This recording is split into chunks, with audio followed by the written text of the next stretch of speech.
America आणि Iran Israel यांच्या युद्धजन्य परिस्थितीनंतर जगभरामध्ये गॅस टंचाईचे संकट उभे राहिले आहे. तसे भारतात देखील उभे राहिले असून या संकट काळात जर नागरिकांनी सोलर कुकरचा वापर केला तर गॅस टंचाईची तीव्रता कमी करता येऊ शकते. यासाठी नवी दिल्लीच्या छत्रपती शिवाजी महाराज स्मारक समिती आणि रुक्मिणी प्रतिष्ठानच्या वतीने जळगावमध्ये सोलर कुकरचे वितरण यावेळी करण्यात आले.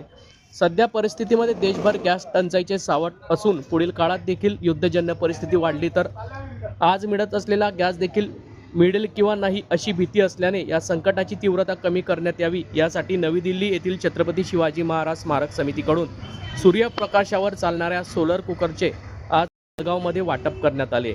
सोलर कुकरचा वापर करण्यासाठी सरकारने नागरिकांना ते सहज उपलब्ध करून दिले पाहिजे, कारण पुढील काळात गॅस, कोळसा आणि लाकूड या सगळ्यांचा तुटवडा भासू शकेल अशी परिस्थिती आताच दिसू लागली आहे. त्यामुळे जास्तीत जास्त नागरिकांपर्यंत सोलर कुकरचा वापर करण्यासाठी जनजागृती करणे गरजेचे आहे. या सोलर कुकरचा वापर वाढला तर विदेशातून गॅस आयातीसाठी लागणारे परकीय चलन वाचणार असल्याचंही शिवाजी महाराज स्मारक समितीचे पदाधिकारी माजी केंद्रीय मंत्री विजय नवल पाटील यांनी म्हटले आहे. या संदर्भातली माहिती आज दिनांक 20 मार्च रोजी दुपारी 12 वाजता पद्मालय विश्रामगृह येथे माध्यमांना प्राप्त झाली आहे.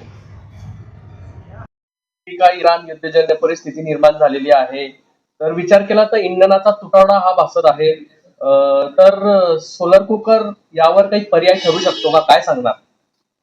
सक्षम पर्याय ठरू शकतो सोलर कुकर. कारण सोलर कुकर म्हणणं स्वच्छ हायजेनिक अन्न तयार होतं. सूर्याच्या उष्णतेचा वापर करून साधा काचेचा फ्रेम आणि एक चौकट आणि 3 अल्युमिनियमची भांडी, तुम्ही भात शिजवा, अंडे उकडा, बटाटे शिजवा, चपात्या करायच्या असतील तर कॉन्क्लेव्ह सोलर कुकर लागतो. पण याच्यामध्ये 80% स्वयंपाक तुमचा होऊन जातो. तास दीड तास जातो. रूफटॉपवर ठेवा, मैदानात ठेवा, उन्हामध्ये ठेवा.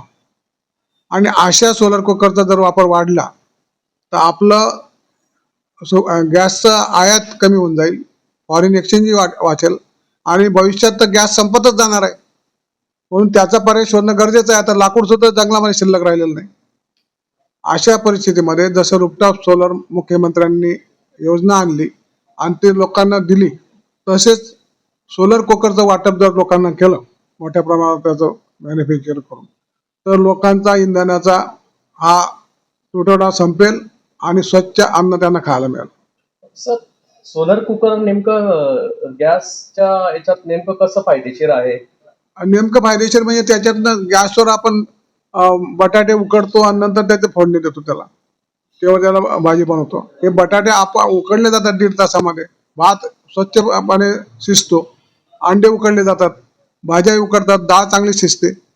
फक्त त्याला वेळ लागतो 1.5 ते 2 तास उन्हामध्ये ठेवायचं असतं. आणि आपल्याकडे उष्णता भरपूर असते, फक्त पावसाळ्यात त्याचा प्रॉब्लेम येतो. शासनाकडे काय पाठपुरावा करणार या संदर्भात? या संदर्भात शासनाला पुन्हा पुन्हा आम्ही निवेदन देणार आणि त्यांना समजून सांगणार की अशी अशी तुम्ही स्टडी टीम नेमा, एखादी एक्सपर्ट कमिटी नेमा आणि त्याच्यातनं सोलरचा कुकरचा पर्याय घेऊन आपल्याला शासनाला काय फायदा होऊ शकतो, जनतेला त्याचा काय उपयोग होऊ शकतो याचा अभ्यास करा, ताबडतोबीने अंमलबजावणी करा. शासनाने काय नेमकं आता यामध्ये सध्या इंधनाचा तुटवडा भासत असून सोलर बाबत उपाययोजना केल्या पाहिजे? शासनाने सोलरच्या लहान लहान उद्योगाला सोलर कुकर बनवण्याचं सिंपल तत्व आहे, त्याच्यात त्यांना प्रोत्साहन दिलं पाहिजे आणि त्याचा वापर वाढवला पाहिजे. मोठ्या प्रमाणात सोलरचा पासून भात शिजवणं, हे शिजवणं शिर्डीमध्ये इतर ठिकाणी चालूच आहे. हे लहान प्रत्येक घरामध्ये गेलं पाहिजे, प्रत्येक लोकांना त्याची अभ्यास झाला पाहिजे आणि आवड निर्माण झाली पाहिजे.